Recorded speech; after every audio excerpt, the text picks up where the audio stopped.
Dhaka premier লিগে দল পাচ্ছে না এনামুল হক বিজয়। ফিক্সিং সন্দেহে নাম আসায় তাকে নিয়ে ঝুঁকি নিতে চায় না ক্লাবগুলো, যদিও বাজেট স্বল্পতাকে কারণ হিসেবে দেখছেন বিজয়।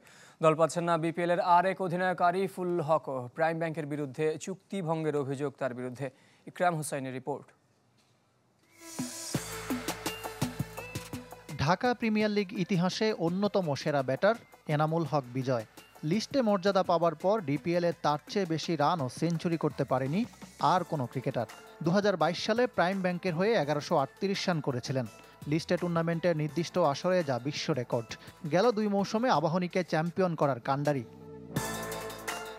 অবাক করা হলেও সত্যি, এনামুল বিজয় এবার প্রিমিয়ার লিগে দল পাচ্ছেন না।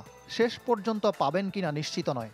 শীর্ষ ক্লাবগুলোর একাধিক কর্মকর্তা নাম প্রকাশ না করার শর্তে চ্যানেল 24-কে জানিয়েছেন, বিপিএলে ফিক্সিং সন্দেহে নাম আসায় বিজয়ের উপর আস্থা রাখতে পারছেন না তারা। আমি বলতেছি না যে বিজয় দোষী বা হইতে পারে, অফিসিয়ালি হোক আনঅফিসিয়াল হোক একটা সমস্যা শুনছি, সেহেতু আর ওই ব্যাপারে আমরা রিস্ক নিচ্ছি না। যদিও ফিক্সিং ইস্যুর প্রভাব নয়, ক্লাবগুলোর বাজেট স্বল্পতা দল না পাওয়ার কারণ বলে মনে করেন এনামুল বিজয়। কোনো আপডেট আছে টিম পাওয়া নিয়ে ডিপিএলে? না, এখনো তো আপডেট নাই। শুনতেছি নাকি বাজেট কম নাকি সবার, এবার নাকি কি জানি না এখন। শুরুতে বিপিএলের বিতর্কিত ফ্র্যাঞ্চাইজি রাজশাহীর অধিনায়ক ছিলেন। গণমাধ্যমে উঠে আসা সন্দেহজনক ক্রিকেটারদের তালিকায় আছে বিজয়ের নাম। এর সূত্র ধরে স্বাধীন তদন্ত কমিটি করে বিসিবি। প্রায় একই অবস্থা ডিপিএলে সিলেটের অধিনায়কত্ব করা আরিফুল হকের। গেলবার খেলেছিলেন ঐতিহ্যবাহী মোহামেডানের হয়ে। এবার খেলার কথা ছিল প্রাইম ব্যাংকে। হঠাৎ তিনি সহ বেশ কজনকে ছাড়াই নতুন করে দল সাজিয়েছে প্রাইম ব্যাংক।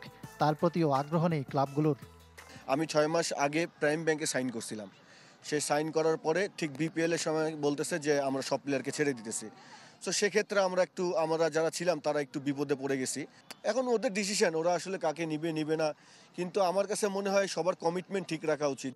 এবার বাজেট সংকটে বেশিরভাগ ক্লাব, তাই পারিশ্রমিক ব্যাপক কমে যাওয়ায় পরিচিত কয়েকজন ক্রিকেটার শেষ পর্যন্ত দল নাও পেতে পারেন। 22 ও 23 ফেব্রুয়ারি দল বদলের আনুষ্ঠানিকতা। ইকরাম হোসাইন, চ্যানেল 24, ঢাকা।